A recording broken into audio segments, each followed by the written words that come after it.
Pria hanya sembarangan melempar sedikit nasi sisa, tetapi jatuh tepat di dekat seekor anjing liar. Dihadapkan dengan kebaikan orang baik itu, anjing itu memakannya tanpa ragu.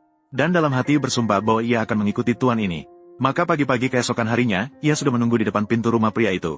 Tetapi pria itu sama sekali tidak berniat mengadopsinya. Tanpa basa-basi, ia mengusirnya keluar, tetapi anjing itu tidak menyerah sedikitpun. Setiap kali pria itu keluar, ia akan mengikuti dari belakang dengan jarak jauh. Tidak mengganggu pria itu, tetapi juga tidak sampai tersesat. Awalnya, pria itu juga tidak memperhatikan anjing itu, hanya dalam hati memutuskan, selama anjing itu tidak masuk ke halaman, maka biarkan saja. Tetapi pikiran ini baru saja terlintas, tiba-tiba terdengar ratapan yang menyayat hati dari belakang. Ia secara refleks menoleh, baru menyadari bahwa anjing itu terancam oleh sebuah sepeda motor yang melesat cepat. Terlempar beberapa meter, jatuh di depan saya, terus-menerus kejang. Dia sebenarnya ingin maju untuk menolong, tetapi saat ini para tetangga yang mendengar suara itu juga perlahan-lahan mendekat ke arah sini. Dia yang memiliki kepribadian yang aneh tidak ingin berinteraksi dengan orang lain. Jadi dia dengan kejam berbalik pulang, diam-diam menyalakan sebatang rokok untuk menghilangkan rasa sesak di dada.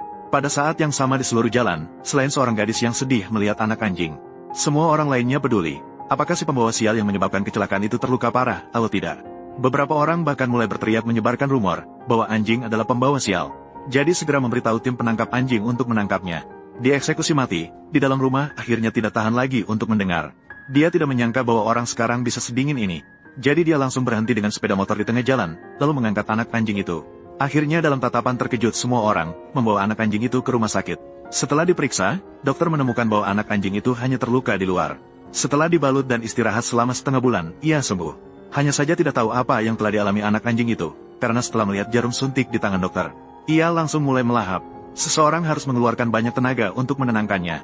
Setelah menangani luka, dokter memberi isyarat kepada Nick untuk membayar biaya rumah sakit. Maka dia bisa membawa anjing itu pergi. Tetapi Nick berkata, anjing itu baru saja dia temukan di jalan.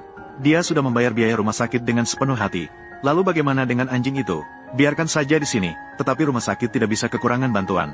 Tidak bisa mengadopsi anjing. Dokter, tolong mengerti, saya tidak bisa merawatnya. Dokter terpaksa mundur selangkah, dia memberitahu Nick untuk membawa anjing itu pulang.